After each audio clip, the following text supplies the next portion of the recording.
of all, thank you so much. It's always a pleasure seeing you here every year. We got a lot of work. We got a change in the San Antonio delegation, working with Lamar Smith, a good friend of mine in a bipartisan way, and of course with Joaquin Castro, and of course P. Gallego, a good friend of mine that we served in the state legislature for many years, and Lloyd Doggett also. So there's a combination of folks working together. Certainly, I do miss Kay Hutchison. She did a great job for the state of Texas. We're working now hand in hand with John Cornyn on some issues that are so important to us, like a judge in San Antonio that we need to fill as soon as possible. And of course, now with Ted Cruz, he was there at the Laredo event last night. It was a pleasure seeing the senator there. So again, it's important that even though we might have some differences on certain things, we all work together for San Antonio, and we work together. And this is where the input comes in. I know I've gotten to meet, seen some of y'all yesterday, and look forward to seeing some of y'all later on today. And I just want to say thank you. I have a couple topics that I want to talk about, but I certainly want to leave it open for questions. I'll take all the easy questions. I think Senator Cornyn comes after me, so leave the big questions for the senator. But seriously, I do want to say thank you for allowing me here. Let me talk about one of the first things I asked, what's the main thing, because I can talk about appropriations, but there's no earmarks, no money. So let me change to a different topic. Let me go ahead and talk about border security, since I've served, I guess, most of my time in the Homeland Security oversight, and now into the area of the budget for Homeland Security. As you know, I'm in the subcommittee for Homeland Security. And then, of course, the budget for state ops, which is the assistance that we provide to whether it's Israel or whether it's Mexico, whatever the case might be, the work that we do with the State Department. So two exciting subcommittees that I'm in. But let me talk about border security, because border security is going to be affecting so many things, whether it's trade, and we'll talk about San Antonio. I was talking to the folks from Port San Antonio, whether it's immigration reform or just basically anything that has to do with being a resident or citizen of the state of Texas or any of the border states. One of the things that I've noticed about border security is that usually people that live farther away from the border usually have a stronger opinion about the border, and sometimes they're usually wrong about the border. And I say this because you've heard all those sayings, oh, the border's a war zone, this is this, and this is this. And it's different. I mean, I'm not saying that the border is the safest place in the whole world, but it is pretty safe. Just recently, as you know, I guess about a year ago, I got in a discussion when Todd Staples had hired, he's a good friend of mine, had hired a couple of ex-generals to go do a report about the border. They never visited the border. They never talked to anybody in the border, but their conclusion, pasting things and hearsay, they came up and they said it was a war zone. I had a problem with that because, again, like I said, usually people that live further away from the border usually have the strongest opinion about the border. They're usually wrong about the border. So what we did is I requested the GAO, Governmental Accountant Office, to do a report about the border spillover crime. And what they did is they went down the right way. They talked to all the, they went down to all the counties on the border, southwest border. They talked to the border sheriffs. They talked to the policemen. They talked to the Chamber of Commerce. They talked to Border Patrol. They talked to DPS. And they talked to the people like they were supposed to do. And basically, their conclusion is it's safe. And in fact, not using San Antonio as an example, but I'll use Washington where I'm at. If you take Laredo, for example, look at the FBI statistics on murder or any other crime that you want to look at, the crime rate in Laredo, the murder rate, is lower than here in Washington, D.C., where I work. By the way, I did ask those generals, I said, hey, look at those numbers. The murder rate in Laredo is a lot lower than Washington, D.C. So would you call Washington, D.C. a war zone? Of course, you know what their answer is. Well, it's a little bit more complicated. Of course, it's a lot more complicated because it doesn't fit in your message that they want to put out. And the same thing is, if you look at the crime rate for the border compared to the national crime rate, it's actually the crime rate at the border is lower than the national crime rate itself. And there's some people that say, well, How do you know it's a drug cartel murder? How do you know this? Well, listen, guys, a murder's a murder, isn't it? I mean, if you die, you're dead. And I say this because what happens there is important, because how do you get to immigration reform? And you've heard me say so many times, immigration reform should have three things. One, you should have border security, but you got to have smart border security, because if you have a fence, I don't know if you saw that, the story about the two 18-year-old young girls that crossed the border. I crossed a fence, one of the fences that we built, in 18 seconds. And I still say a fence is a 14th century solution to a 21st century problem. You got to be smart. The personnel, the technology, working with the Mexican side, making sure that we're able to provide smart border security. By the way, 1 mile of fence will cost, or did cost us, $7.5 million. You add the maintenance over a period of years, it's going to be a lot more than that. 1 mile of technology will be about $1 million per mile. So again, if you want to be a smart taxpayer, you're going to ask, hey, I want that technology that will provide a little bit more. Besides, if you have, for example, a UAV, or you have cameras or sensors, you can cover a lot more with that technology than put in a fence that somebody, an 18-year-old girl can jump it in 18 seconds. So one is border security. The second thing is you need a guest worker plan. If you look at the guest worker plan, it's interesting, because in World War II, when our young men went out to go fight the war, and some of them went up to the defense industry because they were building weapons, the American government looked at Mexico and said, hey, we need some of your young folks to come over here. So they set up the Bracero program, and they started the program. So the World War II not only allowed the Bracero program, and actually it was good for women too, because it opened up some of the professions that were traditionally set for men. Nurses in the old days were more men. So it was good for women. It was good for this relationship that we had with the U.S. So we got to have a guest worker plan that works well, Nothing against an attorney. I'm an attorney. But you got to have it where you don't have to keep hiring an attorney on this paperwork, where you just do it efficiently and open it up and work it where it works well. The third thing is, which is the more emotional part, which I understand, is what do you do about the 11, 12 million undocumented aliens we have?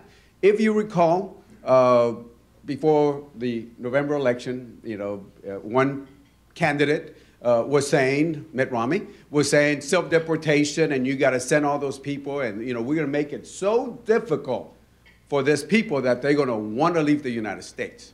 Of course, after the November election, the philosophy or the ideology, or I call it the practicality of life, changed, and all of a sudden now both parties are talking about immigration reform. But the third part is the one that's going to be the most difficult part of it, and that's what we got to look at. What do we do about those 11 or 12 million undocumented aliens? No amnesty like President Reagan called for in 1986 in the Democratic Congress at that time, but we got to have some sort of pathway. We got to have a pathway to make that work. So I say this on immigration reform because one party has said, if you don't get the border security, then we're not going to deal with the rest itself. If you recall, in 2006, when McCain and Kennedy and the other folks who were working on immigration reform, they actually had a very good immigration reform. In fact, my opinion, I think McCain had a better immigration reform than candidate, well, at that time, the Senator Barack Obama. He had a better one because McCain had lived on the border. He knew what had to be done. He had worked with Kennedy and all that. And we looked at it, and if you recall, at that time, they kept saying, what? Secure the border, secure the border, secure the border, secure the border. And if you keep moving that goalpost over, when are we going to get to the immigration reform? So I say this because border security is important. I had my good friend Michael McCall stay at my house. He was there, and we were having dinner with him, with my wife and 2 kids. And I said, Michael, you're on the border. And this is the time he was about to become the chairman. Now he's the chairman. And I said, do you see people running around with guns and hiding and left or that, I mean, this is the border itself. And I said, look, it's different from what people painted. out there. Not that we should not do more to protect the border, and you'll hear me always say, hey, we got to do more for the border. But again, look at the numbers. We have the lowest crossing of people coming over in the last 40 years. In fact, if you look at the Pew report, you will see that there's actually more Mexicans going back than coming this way. And in fact, the other day I was in Homeland Security and I said, look, we got to protect the border in a smart way because the border, there's always been movement here in the state of Texas. And so I was in Homeland and I took out a letter. I said, hey guys, I have a letter here from a border security person here that says that, you know, these people are coming over and they're taking over our lands, they're not respecting our lands, and we got to kick them out of there. And I said, well, the only problem is this letter is in Spanish. It is dated November 12th, 1830, and it's from Colonel Diaz to Stephen F. Austin complaining about Americans crossing the Red River over here. So I say that, and if you haven't seen that letter, I got it from Jerry Patterson, and I said, Jerry, I got to get a copy of that letter. So I have a copy of the letter. It's an amazing letter because, you know, everybody, I remember in Homeland, there were a couple of them, you know, they were going looking at me, yeah, you're right, yeah, we got to send them out. 1830. So I say this because we got to be smart on how we secure the border itself. And by the way, I'm one of those that I would say that if you do a smart immigration reform, you actually secure the border better. Because the people that are coming into work, and most of the people that are coming into work are looking what? For a job. So they can come in through our ports of entry, and then the other people that are there to sell drugs or traffic or smuggle or whatever the case might be, then Border Patrol can focus between the ports of entry. And one of the things I was telling, actually John Cornyn and I were talking about, Senator Cornyn, and we're in full agreement, is we got to use immigration reform to put more men and women in blue. We put a lot of folks in Border Patrol, which is, you know, the right thing to do. But we still got to look at the men and women in blue. You got some of those men and women in blue at the ports in San Antonio, the customs folks. And we got to make sure that we have the balance on the men and women in blue. Because when people talk about border security, they say what? Border Patrol. Put a fence. Put a National Guard. That solves the problem. It's a little bit more complicated than that because you need the men and women in blue also for customs because it's good for trade for San Antonio, it's good for Laredo, and if you look at the ports of entry, the infrastructure of the men and women in blue, we got to take care of those ports. In Laredo, for example, 40% of all the trade between the U.S. and Mexico comes through Laredo. 35, San Antonio, we're all working together on the trade itself. So I say this because we got to be smart when we talk about this immigration reform. There might be a way, and Senator Cornyn and I are on the right way to make sure that we do this. The other thing that Senator Cornyn and I are working on is this Public-Private Partnership. I passed it last year in the Homeland reauthorization. It was put in the committee in the bill itself, but the bill never got to the floor. So Senator Cornyn filed his bill on the Senate. We're going to be filing our bill on the House side. But Plan B for me is to put that language in the appropriations. One thing I realized that if there's no much money to look at, then we got to look at language, the writer, so you can direct the agencies to do certain things. And I think that's one way that we can go ahead and get them.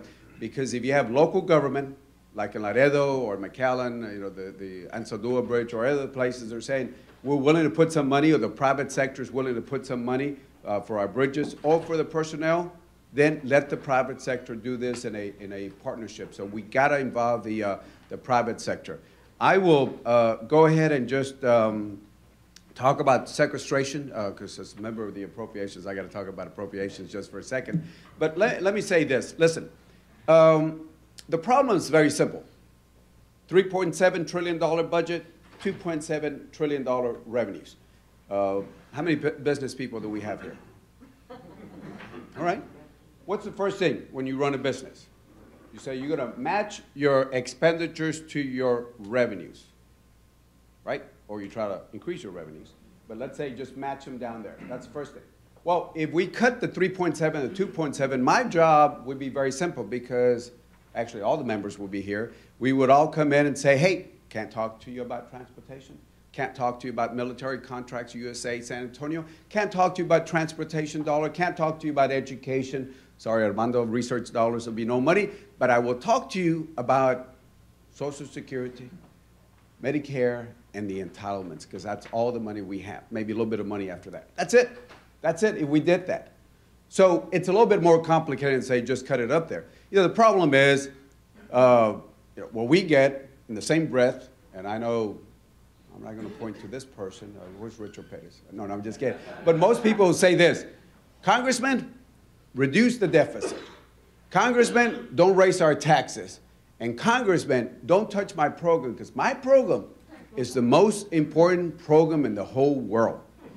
And if you think about it, how do you address those in the same breath? How do you address that? So, you know, we eventually, one way or the other, we got to sit down. I'm one of those blue dogs that I want to look at a grand bargain itself.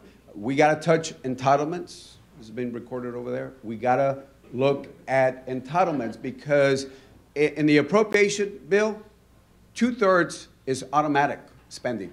Automatic. That is, it's going on. Social Security, Medicare, all the entitlements, it's all in automatic. We only handle the other part. That's it, if you think about it. And it's growing and growing and growing. And if you want to balance a budget, you know, there's some folks, don't touch the military, don't touch the entitlements. How do you balance a budget on non-defense, discretionary funding on 17%? Now, how are we going to balance a $3.7 trillion budget on 17% of the whole budget itself? Now, if anybody out there said, well, get rid of foreign aid. By the way, foreign aid is only less than 1%. So money that goes to Israel, money goes to other places, less than 1%. So I've heard that. Get rid of foreign aid. It's less than 1% itself. So again, if you think we are going to balance the budget on 17%, it's not going to happen. Eventually, we have to take the tough steps. And part of it will mean that we have to look at the entitlements part of it. And I know that's difficult. The older voters vote a lot better than the 18-year-olds. Otherwise, there'll be more money in higher ed and other places. But that's a reality. But I'm one of those that eventually, if we're going to do a grand deal, we got to talk about the automatics, which are 2/3 of the budget itself. So I say that. Certainly I want to work with you, and hopefully when we get more money in the appropriations, I certainly want to make sure that San Antonio gets its fair share. I did the appropriations higher ed. Armando, you remember the good old days when we would put 75 cents of every dollar in the state legislature would go to public and higher education. Things have changed a little bit in Austin, I can say that. But, you know, eventually, you know, hopefully once we get this sequestration and debt ceilings coming up and, you know, the other issues that we come in, hopefully we can go ahead, work on this, fix it, talk about other things that we need to talk about immigration reform, our policies, other issues, education. I'm a big believer in education. And other areas, transportation, San Antonio is growing very fast. You know, we just got to work on those issues. But right now, for a while, we're going to be stuck on the budget issues, sequestration, debt ceiling, all those CRs. By the way, I voted against the CR yesterday. I voted in August of 2011 to cut $1.5 trillion. I'm willing to cut more from the federal deficit. By the way, the federal deficit, if you look at the CBO numbers, they're the lowest we've had since August of 2008. Who was president in August of 2008? President Bush. Nobody has said anything, but we brought it down. But we need to do more to bring it down. And if we're able to do that, we can do it. But I voted against the CR, and you know, if you look at the San Antonio delegation, we all kind of went different ways on that. Everybody had to do what they had to do. But the thing is that I don't agree the way they did the cuts, the arbitrary cuts, and I'm hoping that the Senate, and I hear that Reid and Connell were talking about working, putting some amendments, so hopefully when it comes back I can support it where it's a little bit fair on the budget itself, you know, on the different agencies. So that's my rationale for voting no on it, because I voted for deficit cutting. I will continue doing it, but let's not do it blind, and let's not do it arbitrarily. Let's be smart on how we reduce it.